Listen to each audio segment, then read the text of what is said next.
And good morning.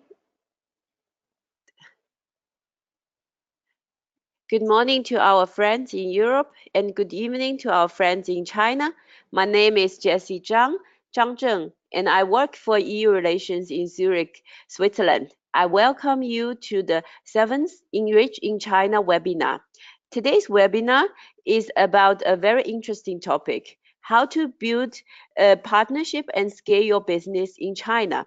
In the end of the webinar, we will have 15 minutes for Q&A. So please write your questions in comment field and to which speaker, and we will answer them in the end.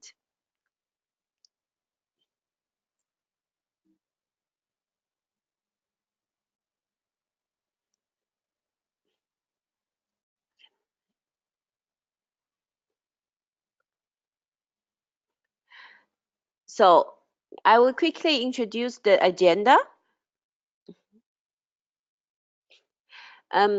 We are going to have 3 presentations. The first one is given by Mr. Chen Hongbo, Herbert Chen. He's going to talk about the innovation and entrepreneurship ecosystem in China. And the second presentation will be given by Richard Deng about strategic partnering in China. And the last presentation will be given by Sara and Vasco about ENRICH in China upcoming activities. I will quickly introduce the speakers today.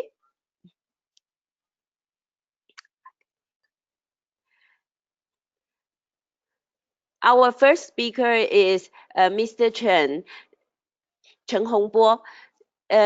He is the COO of TUS Holding and Vice Dean of Tuspark Research Institute for Innovation. Tuspark is the Tsinghua University Science Park.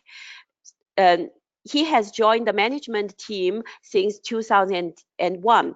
Tuspark is the first ranking and one of the best university science park in China. So we will hear from him today the topic about the innovation and entrepreneurship ecosystem in China.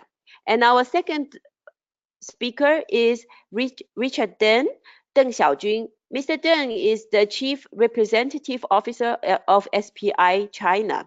SPI is an international consulting group with offices in Europe, North America, and Asia. Mr. Chen works with a wide range of European SMEs in developing their business opportunities in China. So he's going to talk about the strategic partnering in China. And the last presentation will be given by Dr. Sara Medina and Vasco Barros. Sara is a member of the board of SPI, and she contributes to the overall management of SPI and is responsible for managing SPI's activities and services in China since 2004. Vasco is a consultant at SPI with focus on innovation management, consulting, and business development. So let's welcome our first speaker, Mr. Chen, please. Hello, good morning and good afternoon, everyone. This is Hongbo Chen, Herbert Chen, speaking from Beijing. I'm so happy to have this chance to share some information and knowledge about China. Everybody wants to do the business with China, but if you want to do the successful business with China, you better understand China the better, the more the better. So today I want to use 20 minutes to talk about the ecosystem in China. This is a I'm mainly talk about the innovation and entrepreneurship ecosystem in China. So I press my arrow for the next slide, but not working. Yes, now it's working. So the first issue I will briefly introducing about Chinese ecosystem, and then I will talk about the effort made by the Chinese government and universities to improve our ecosystems. And then I will use only a few minutes to introduce about the Tuspark, how the Tsinghua University improved the ecosystem through the science park. Okay, now we go to the first part, brief introduction about China ecosystem. I have problem to the next slide, please.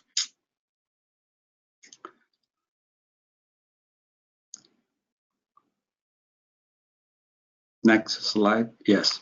So if we talk about the ecosystem, you can see the big picture here.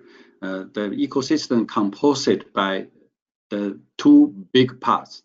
The first part is the infrastructure, and the second and more important one is government policies.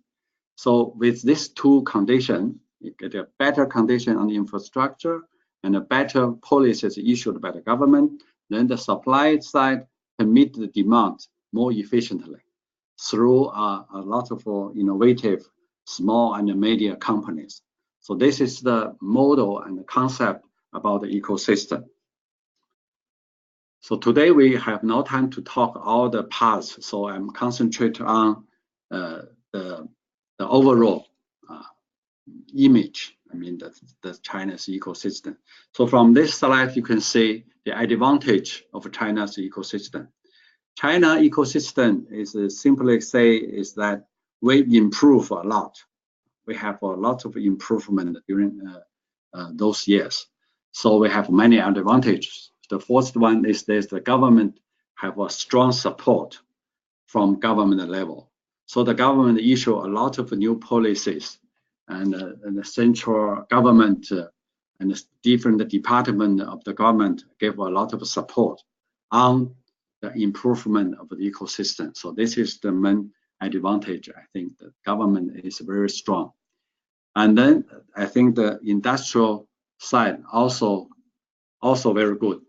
So we have a lot of national-owned big companies. So they put a lot of R&D investment in the company development.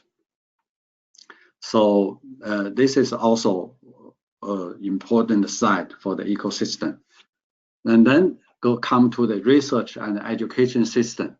So the role of the universities and the research institutes is more important today because the government push the research institute and the universities to more active on transfer the technologies. So those are the advantages. The government and the industries and the university pay more attention on the ecosystem. On the other hand, is our financial system. If you go back to 1978, in China we have only one bank. It's the China People's Bank of China.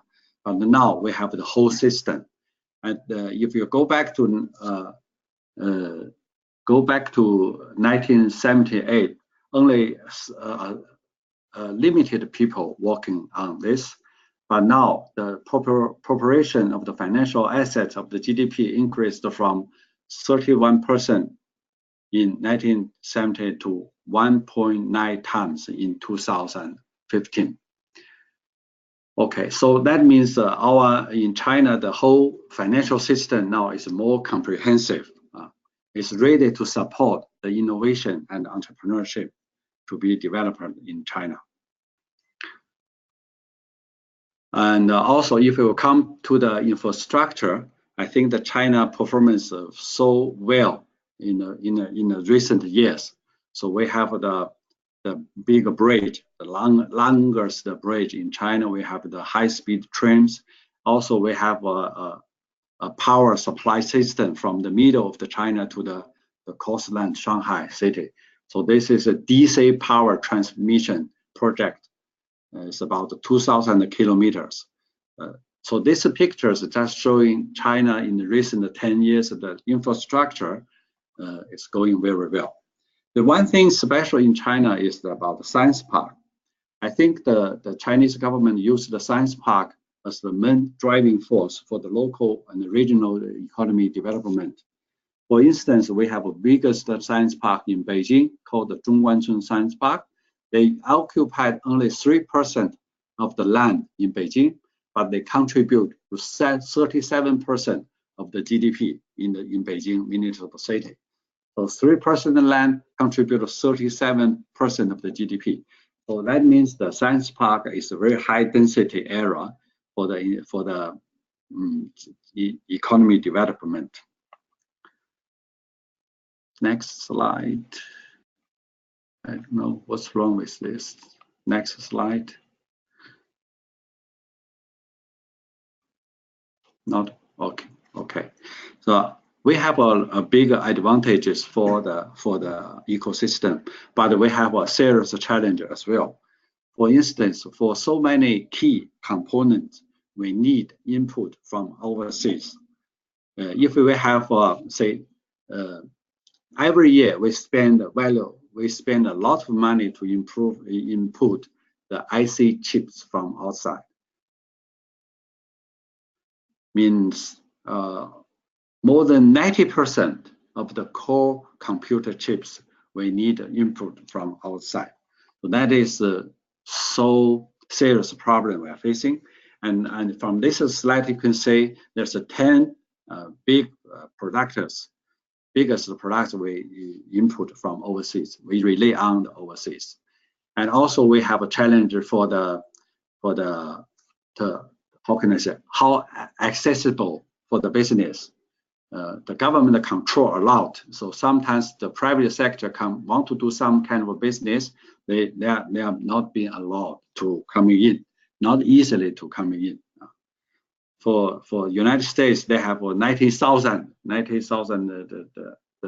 the general airport, but in China we have only 19. And also in the education side, we also have facing a problem because we have so many people and less resource for the education. So you see, we are not taking care about the personality of the student. We just make the student, they come in by different characters, but outside when they graduate, they almost look like the same. So this is the education. We have a problem with that.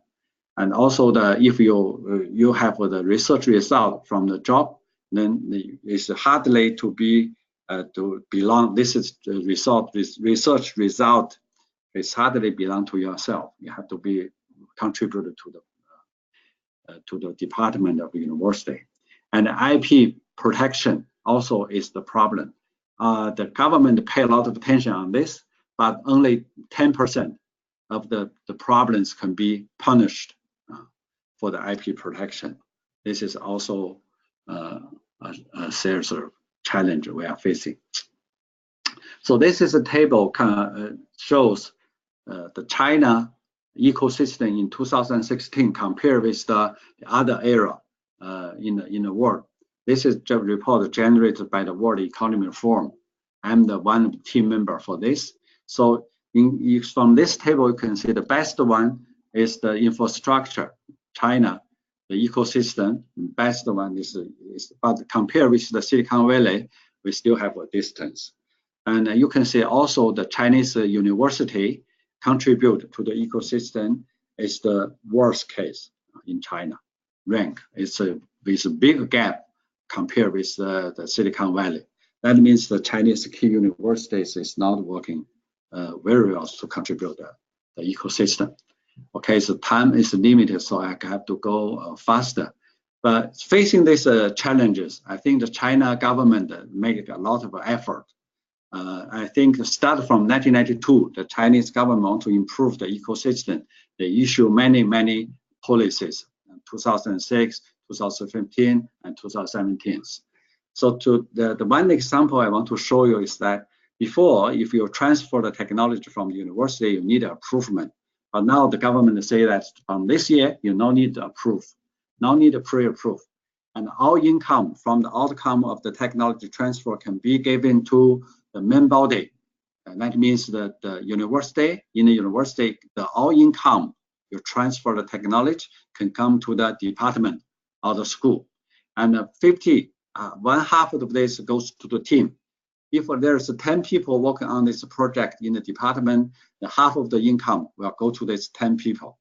And then From this half, you cut half again, 25% go to one single person, that is the leader. So this is a very clear rule from the government. So this will encourage the professors to work very hard for the technology transfer. And the university performance KPI will include the rate of the achievement transfer.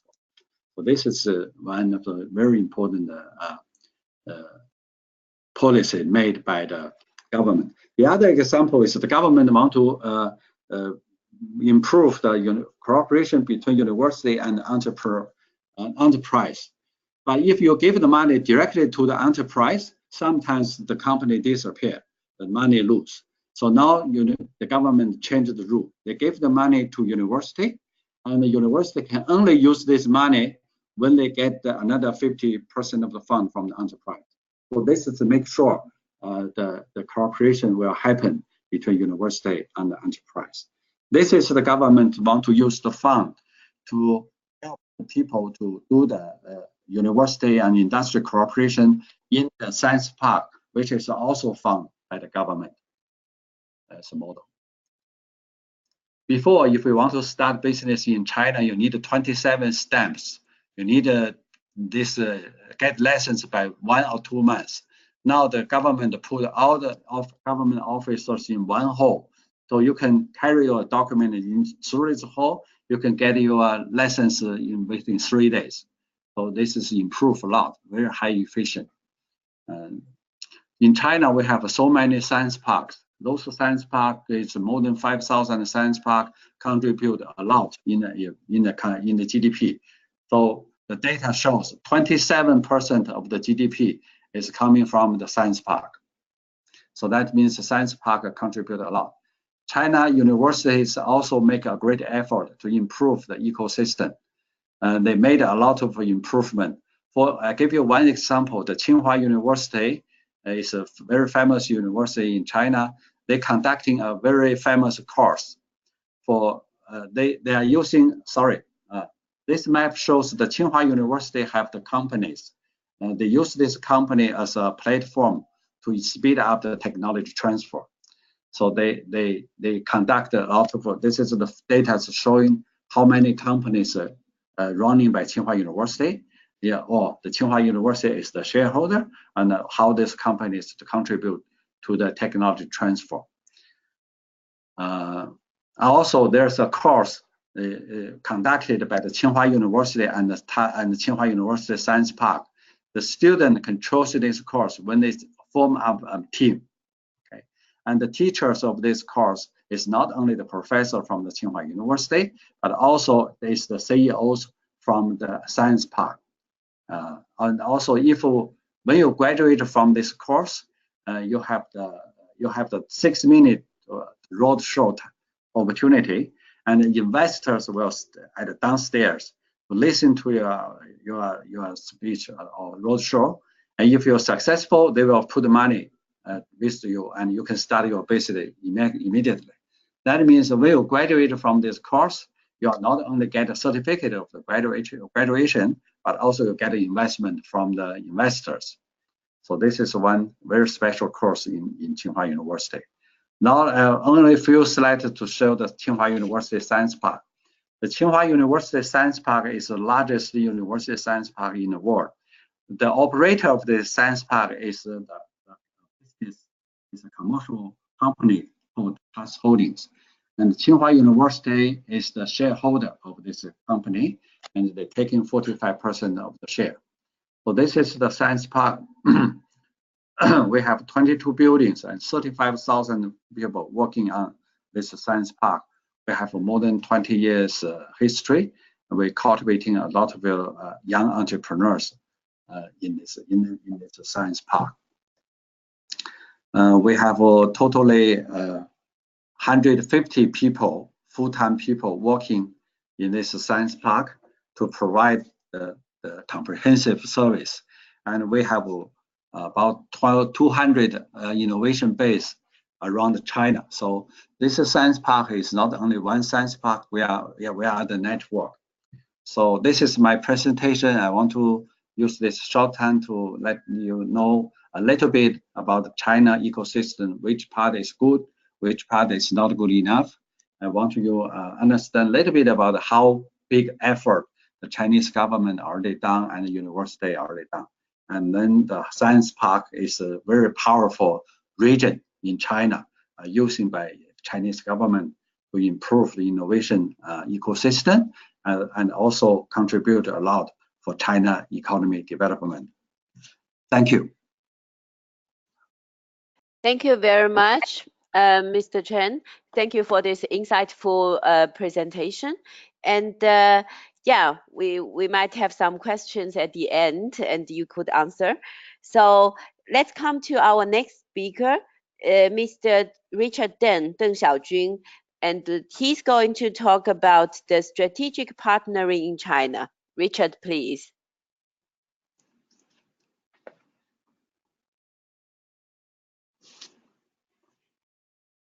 Hello, everyone. Good morning for Europeans and good afternoon for Chinese. So I'm going to talk about the strategic partnership in China.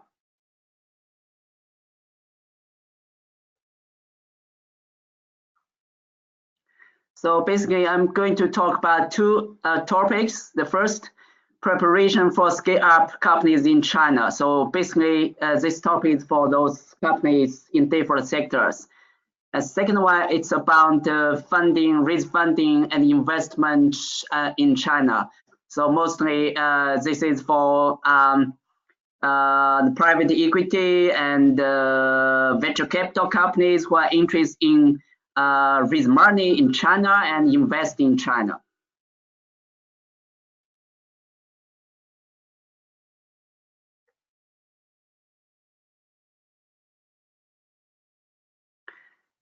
Sorry. Okay, back to the last one. It's pretty quick. Okay, thank you. Okay, so as you know, China's a very big country. The business environment, the culture is quite different compared with most of the member states in Europe. So to have a good and right partner in China is very important to develop your business in China. So basically, we propose here 3 key steps to have a good partners in China. So first one, you need to analyze your stress. Understand clearly what is that makes your company competitive, particularly for those technology-based startups or SMEs. You know exactly your competitiveness, your IP, your core assets, and also better to make an analysis of your competitors in Chinese market, either international players or those Chinese domestic players. And based on analysis about, you need to figure out a strategy and a concrete action plan to grow your business in China. For IP issues, you need a very good strategy to protect your IP in Chinese market. In China, this is although it has been changed a lot in terms of the IP protection, the business environment, the regulation from the government, either from national level or local level. But still, this is an issue for many European companies. But when we work with a Chinese partner, you're going to have a joint venture. You need to figure out a very good strategy for your IP, make sure protect your IP. Okay.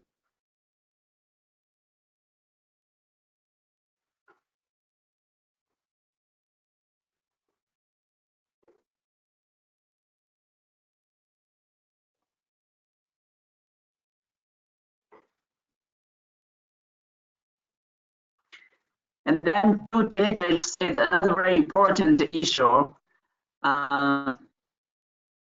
Make sure you have very good understanding about the Chinese market and China as a country, and you need to pay attention to the difference in different regions. understand better at the local level, the business environment, and the government policy at the local level, and to investigate your partner, your buyers, or your supply channel to make sure they have the necessary required license, and also to understand a little bit at least the Chinese foreign exchange regulation. Sorry.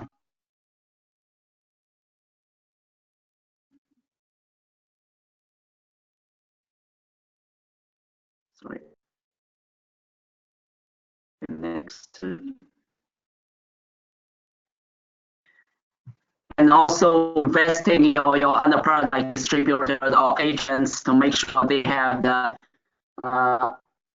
right assets and capabilities to fulfill their responsibilities. Another issue when you sell products to China, better know a little bit about the Chinese customer regulation procedures, some special regulations related with your products. So it's although you could have another third party like the service provider to help you to handle those kind of issues, but from your side, it's better to have some knowledge about those issues.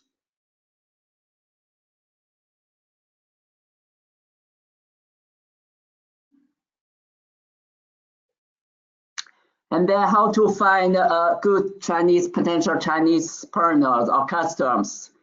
Normally, there are quite a lot of different trade shows or exhibitions every year in China in different regions for different sectors, different products. So it's a good way to participate this kind of fair, to have a booth, or sometimes if first time you're not sure, you could just visit the fair just as a visitor to see what companies are there, to have some direct feeling, the first-hand information about the market and other potential competitors in the market, players, and potential other partners in the market. There's the organization called EU SME Central. From their website. You can find those interesting fairs, mostly more kind of international fairs for Europeans. And then there are also some professional newspapers, magazines, or journals, either from Chinese association or Chinese organizations, and also from some European organizations based in China. For example, the European Chamber of Commerce and the German Chamber of Commerce. They regularly publish kind of a magazine or journals. So you could publish some advertising, or sometimes you could write some kind of article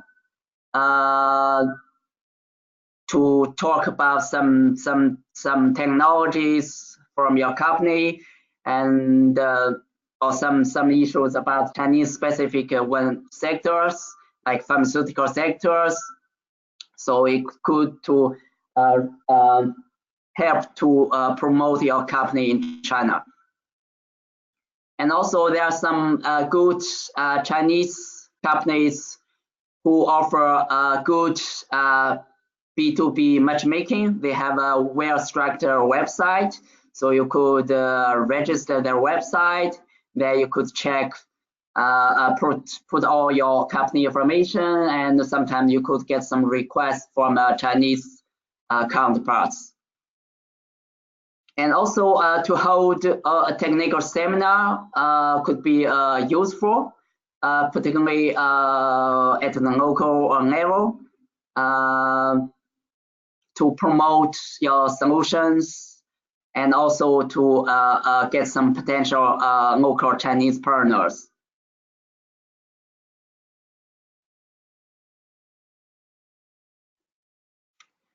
Well, there's some bases still in China. If you have come to China several times, probably you might meet with some of the Chinese companies as I showed here. We call like the fake companies. A company actually does not exist at all.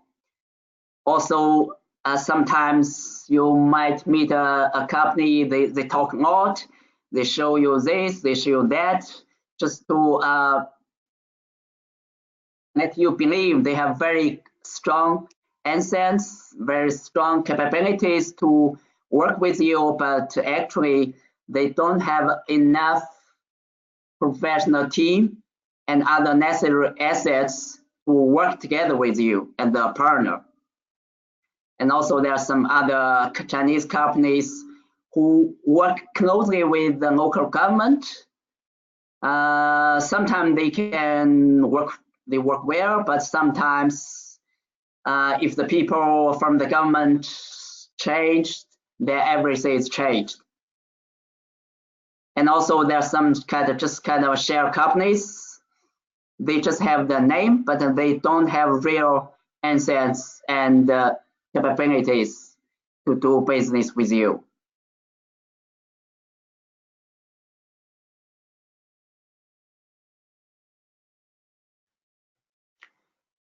Again, the IP issue is very important for technology-based SMEs. Here you can see some differences about the IP systems between China and Europe. In China, only the registered IP is protected. That means you have to officially register your IP, then it will be protected.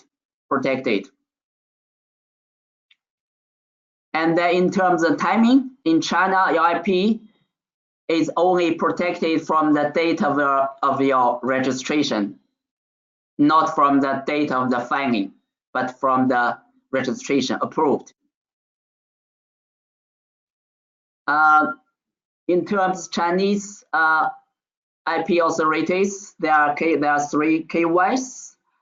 The State Intellectual Property Office is in charge of the patents, and the China Trademark Office is in charge of the trademarks, and the National Copyright Administration of China is in charge of the copyrights, the software copyright and the other general copyrights.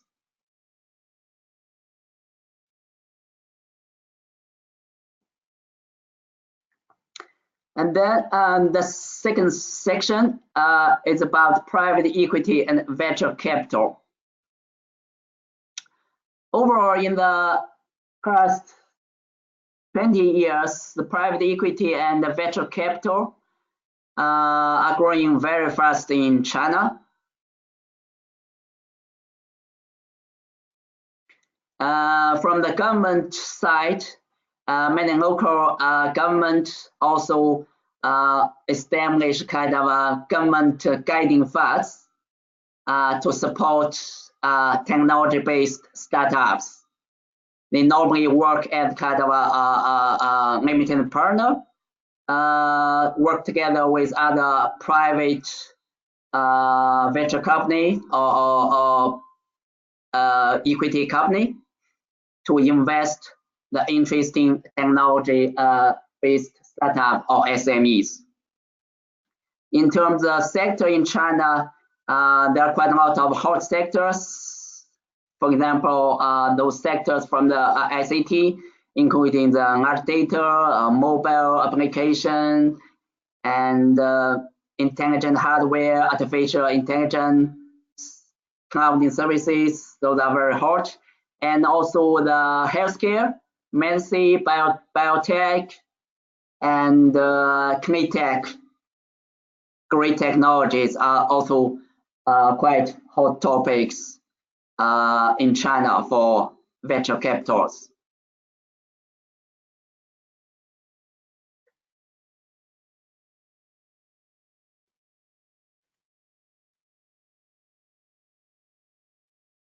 In China, there are certain regulations to supervise the private equity and venture capital. In principle, all types of private equity companies or venture capital shall apply to the Fund Industry Association for registration. And in terms of limited partner, the qualified investors, there are kind of certain requirements, either an individual person or a legal entity, a company. Overall, they have to be clearly know the possible risks for such kind of investment, and also they have the capability to take care of the risk.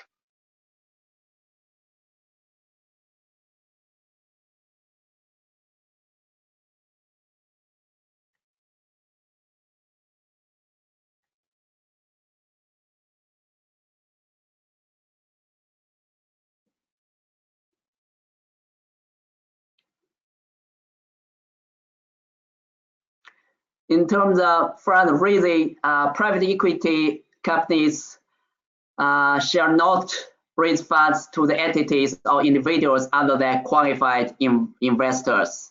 So in terms of qualified investors, that's just mentioned in the last slides, there are kind of certain regulations.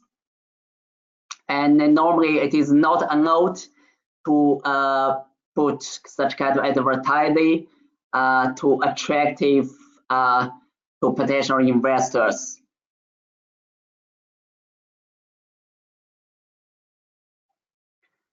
Also, for the operation of the private equity company and the venture capital, they have to keep properly all the relevant records and other necessary documents for more than 10 years.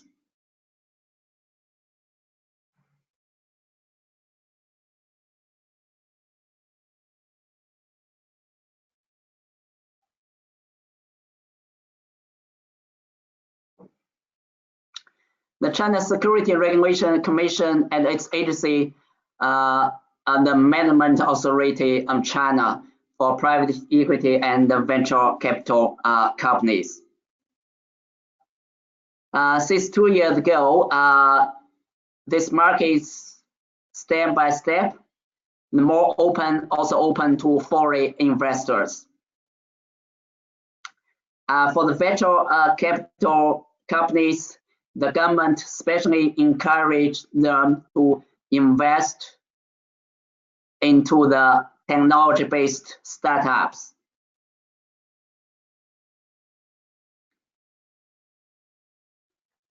Particularly into the early stage.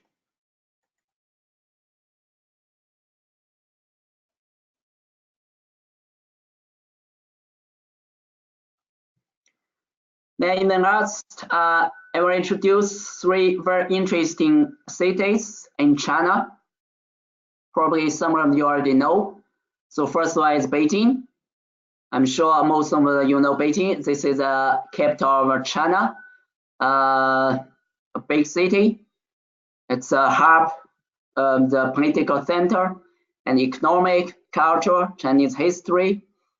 And one of the most interesting areas is called the Beijing Zhongguancun area. It's known as the China's Silicon Valley. There are quite a lot of innovators, SMEs, and technology-based startups quite active, and also quite a lot of angel investors, venture capitals are located in this area. The Tuspark also located in Zhongguancun area. So in Zhongguancun area, it's a very active area. There are quite a lot of innovative companies. So for foreign companies, normally if they first time come to Beijing, normally we would suggest them to visit Zhongguancun area. For the industry in Beijing, there are 10 key industries were defined and planned for the future. You can see here the next generation ICT, IC, healthcare, intelligent equipment, clean tech, new energy vehicle, new material, artificial intelligence, software and information service, and other in general SaaS technology services.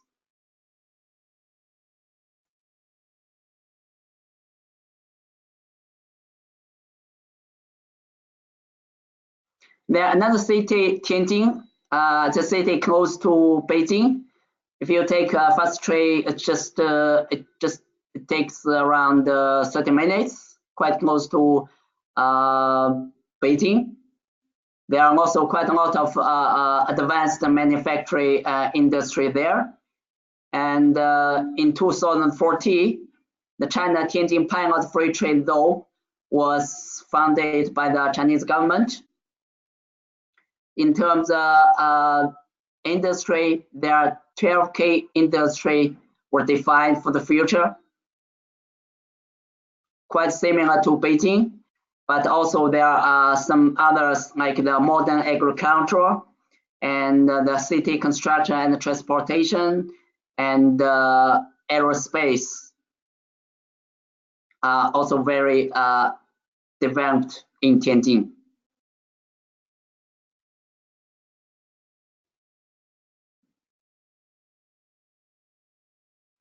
Then the third one, Chengdu. Maybe some of them already went there. This is also a very interesting city in China's southwest region. It's a capital of Sichuan province. Quite a lot of companies from the Fortune 500 have already invested in Chengdu. The key industry including ICT, auto manufacturing, aviation and aerospace, pharmaceutical and biotech, precision machinery and intelligent manufacturing, and also clean tech. In each year, there is a EU-China Business and Technology Fair. It's organized in Chengdu. This year will be in mid of September.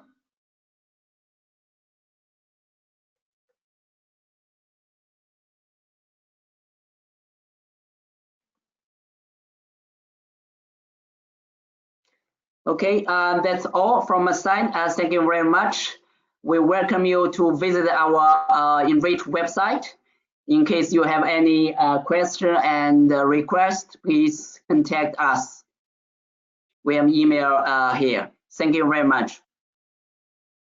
Thank you, Richard. Thank you for this very interesting and important topic. So we also receive at least one question for you later. So as next, we would like to welcome Sara and Vasco to give you some update on our ENRICH upcoming events. Sara and Vasco, please. Thank you very much, Jessie. Good morning, everyone in Europe. Good afternoon for the ones that are joining us from China.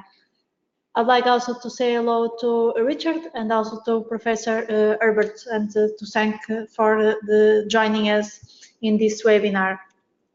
So I'll be talking about ENRICH in China and what are the upcoming activities.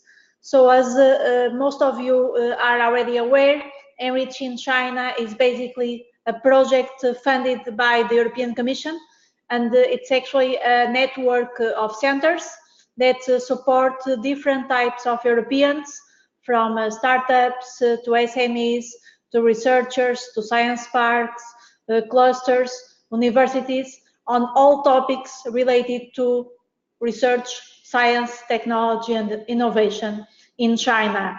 The headquarters of ENRICH in China are located in Beijing, and we have the first regional hub in Chengdu. We count with the cooperation of a group of implementing partners, both from different European countries and also from different Chinese organizations and from different Chinese regions. We have a set of different types of services that we are already providing, and I will show you some examples of concrete things that we can help all of you. We have the research, development and innovation consultancy and coaching. So here this is a customized support one-to-one that we are able to understand your specific needs and your specific objectives in China. And this can be for first comers to China or organizations and individuals that already work with China for quite a long time that need a specific type of support.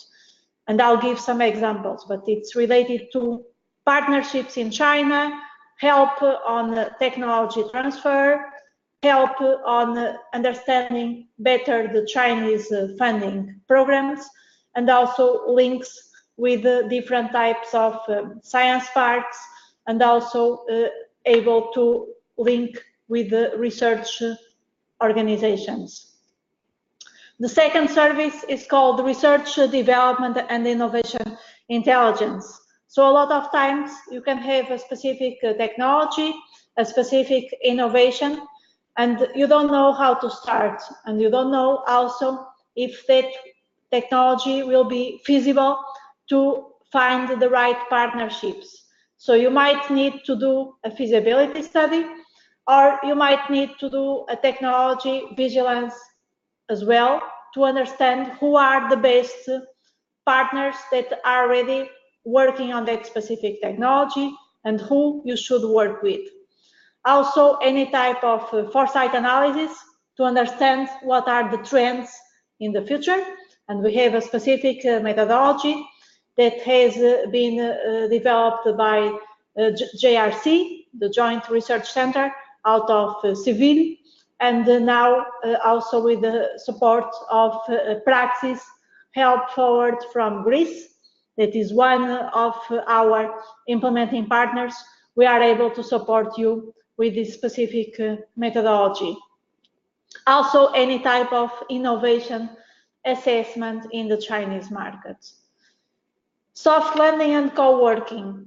So basically, we have launched a call for applications, and we have right now selected a group of about 10 soft landing zones spread around different provinces and different cities in China. And these soft landing zones are able to host any of you for different time periods. Can be for 1 month, 6 months, 1 year, more than 1 year. And they are also certified by ENRICH in China, and they are able to support in any type of need that you have regarding also admin aspects, regarding also on the localization guidance, and also any type of legal aspects that they can support. Fostering open innovation through training.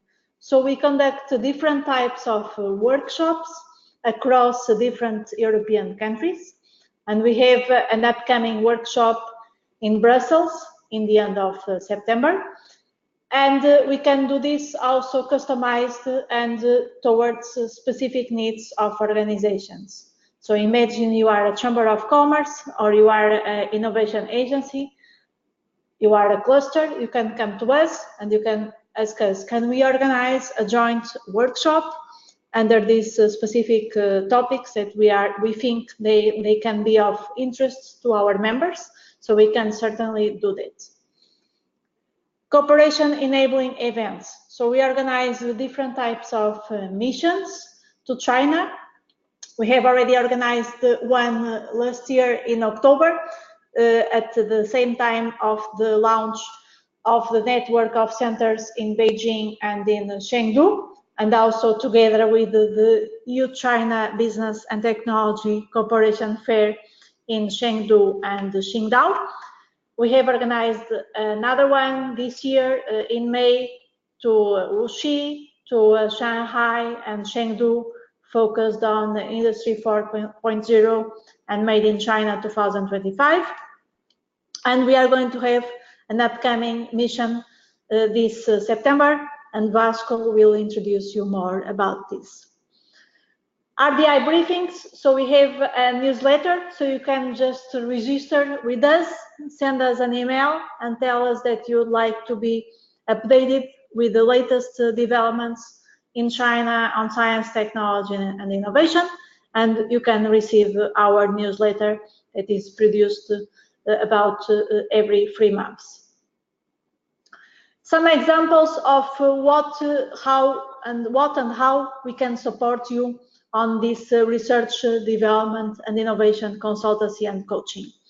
So basically, we can help you on technology transfer, on innovation planning and management, identification and application for research, development and innovation funding opportunities, due diligence, market assessment across different types of sectors, and identification of clients, suppliers and partners.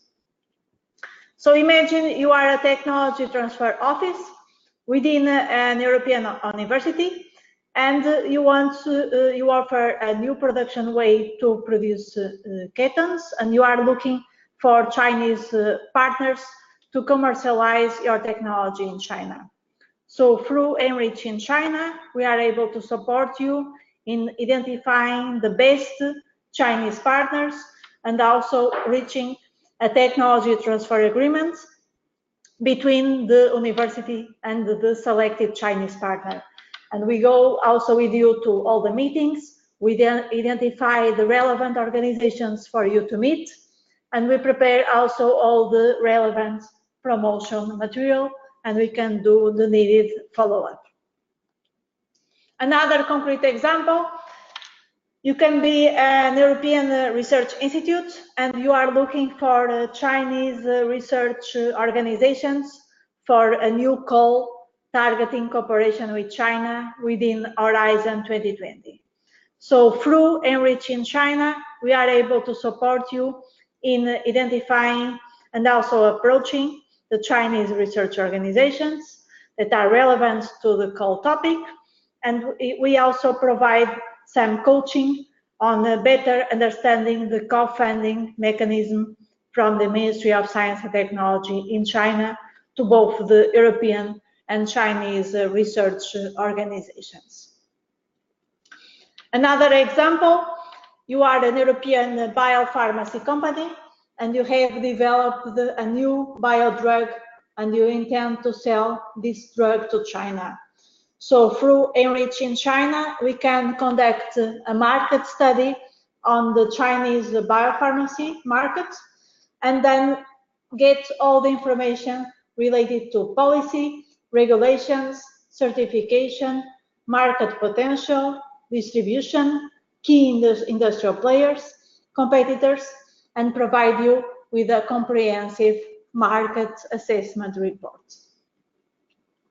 Within the other category, called Research, Development and Innovation Intelligence, we can inform you through different ways.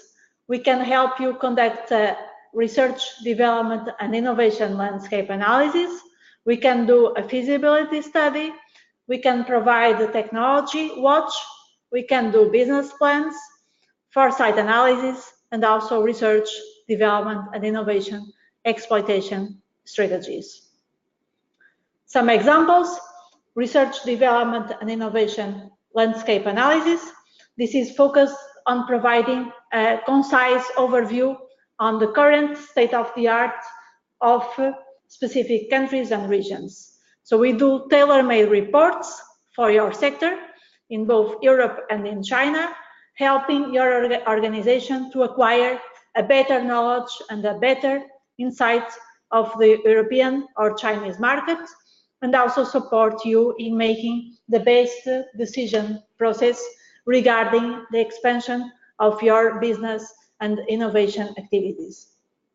And our service includes desk research, online survey, expert interviews, panels, workshops, and then we can also provide you a final report. So all this is discussed in the beginning of the service, and the service is provided according to your specific needs and can be adapted. Another example, the foresight analysis. So this is a useful analytical tool to deliver insights on specific areas on how future developments may have an impact on your research, development, and innovation strategy globally, or either in China or in Europe. And we also do a concise report that can include the trend scanning, scenario building, vision formulation, specific recommendations, and also proposals on strategy. So I'll pass now to my colleague, Vasco Barros, and I'll be available at the end of the webinar to answer any questions. Thank you very much. Thank you, Dr. Sara Medina, for the introduction and for better explaining what is ENRICH and what services can our potential clients expect from our side.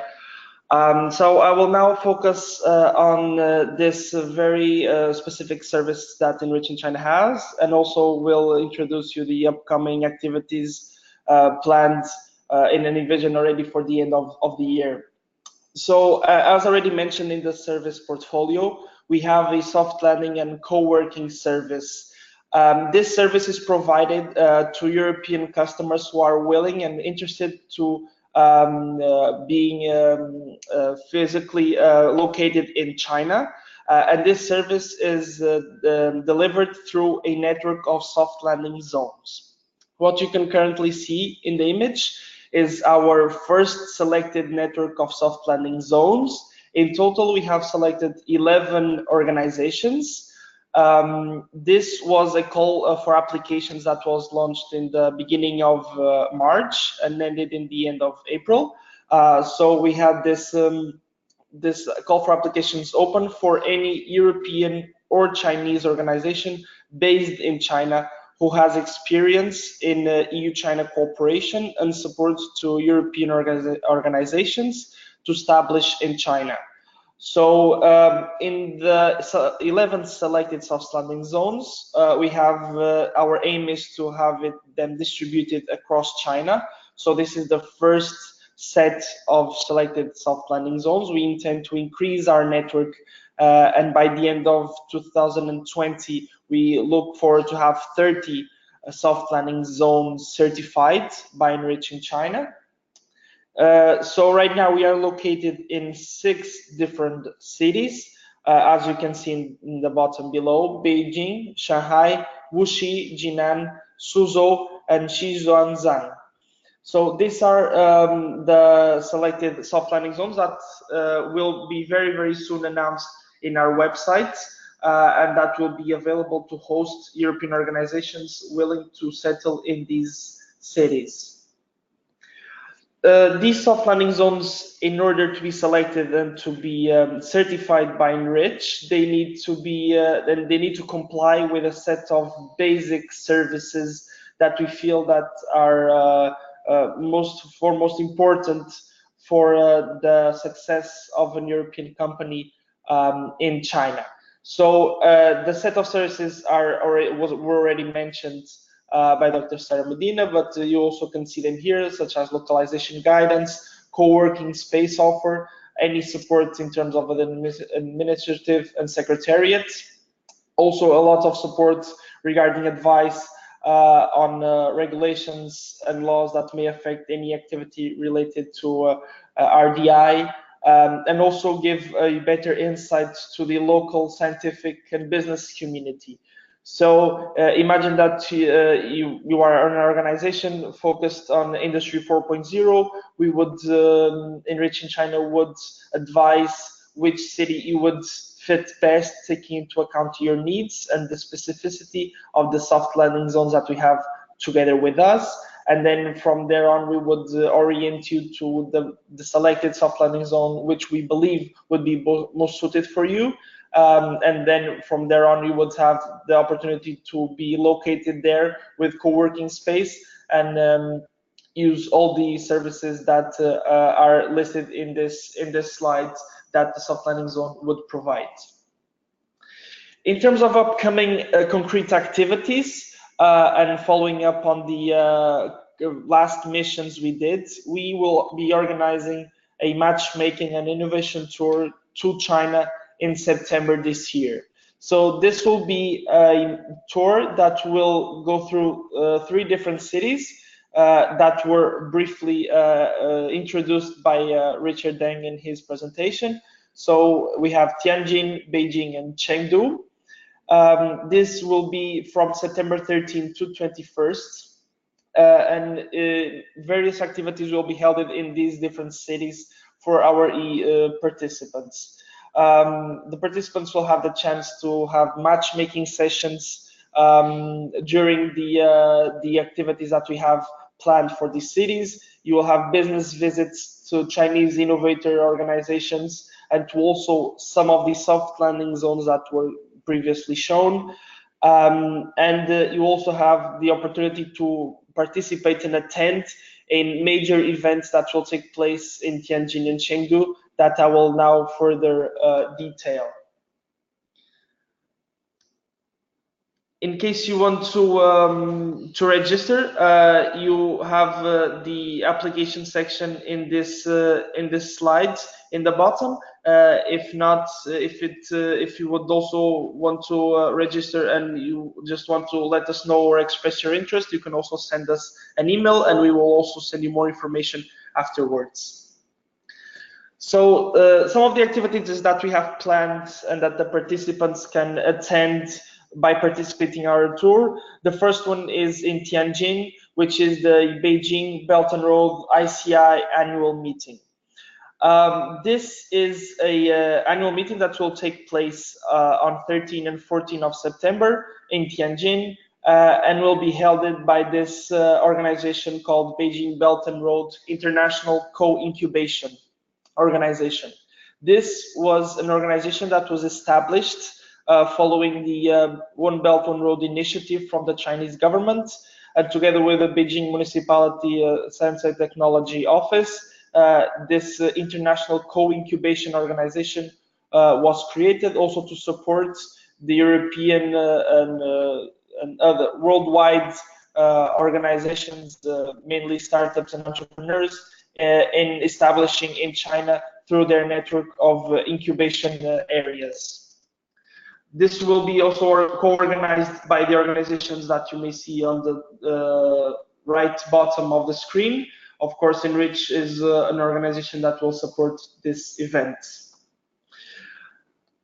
Our flagship for this mission is located in Chengdu, which is the very well-known EU-China Business and Technology Cooperation Fair. Some of you might already have participated and might know what this fair is and how it is organized, but it is one of the largest platforms for investment, trade, and technology cooperation between European Union and China. At this event, it is possible to matchmake with over 1,000 Chinese enterprises, which is highly supported by the Chengdu government, and it also has the participation of high representatives from the European Commission and also from the Chinese government in this event. Also, the participation of European organizations is highly attended, so the opportunity for matchmaking, as you can see on this image, this is an example of B2B sessions that they have planned. So simultaneously, over 50 meetings taking place in one room, all the tables with Chinese translators, so there is not an issue in that moment. So this the participation in this fair will take place from 19 to 21st of September, being the end session of our interesting matchmaking and innovation tour. Regarding other upcoming activities that we have already planned and with dates confirmed, in September, right after our matchmaking tour, we will have a workshop in Brussels that will be co-organized with the support of 2 implementing partners, namely EBN, the European Business Network, and E-Relations from Switzerland. This will be co-organized in Brussels by them, and it will It will focus on strengthening the academia industry and partnership that would fit for the Chinese market. Also in Porto and Lisbon in September, the dates are still to be confirmed, but we can already anticipate that SPI as the coordinator and being headquartered in Portugal, we will organize a workshop together with ICEP in Portugal, Porto and Lisbon, that will focus on the STI landscape and how to create opportunities and how to engage with them with the Chinese market and with the Chinese stakeholders.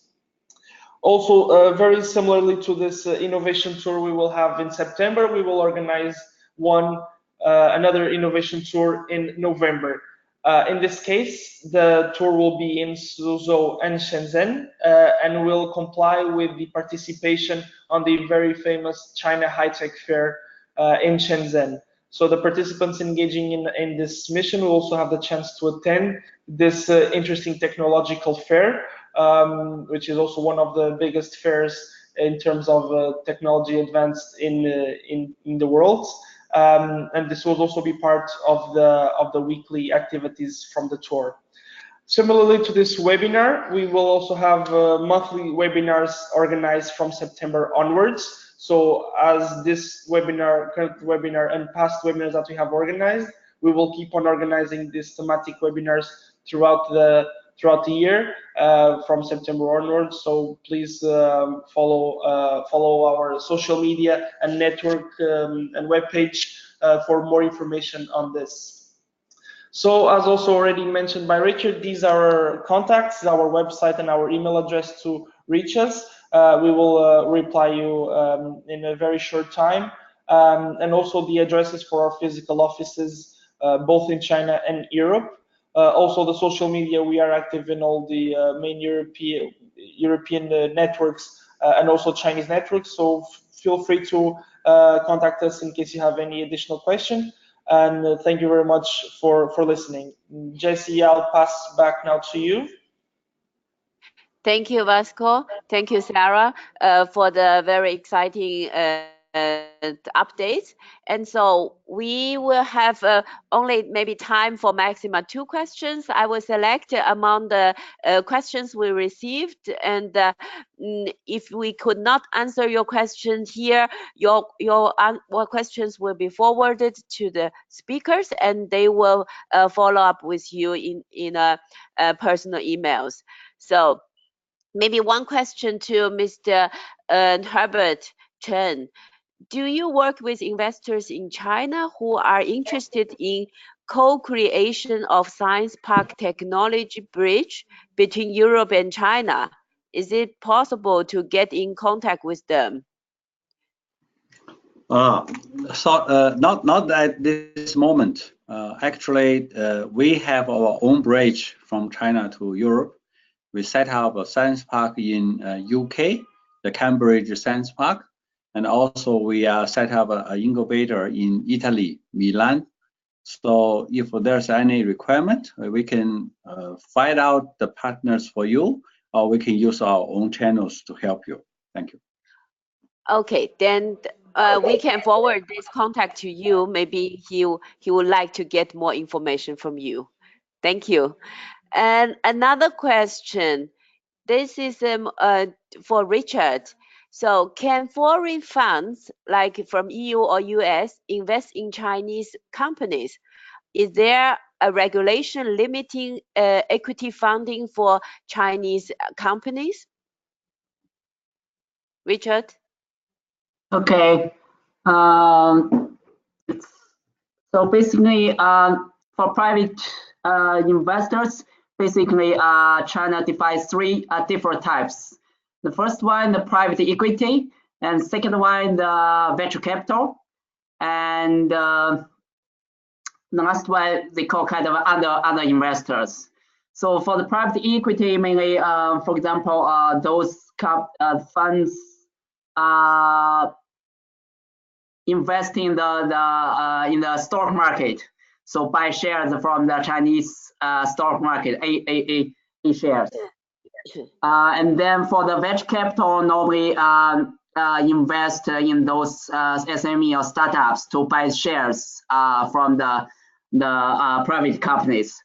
For the first one, there are still some limitation for foreign companies, but it's personally, I think it's going to open. So there are less and less limitation for foreign investors to engage in the Chinese stock market. There are many kind of foreign companies now. They got kind of license in China to do business, to buy shares in the Chinese stock market. But there's still some maybe limitation, for example, in terms of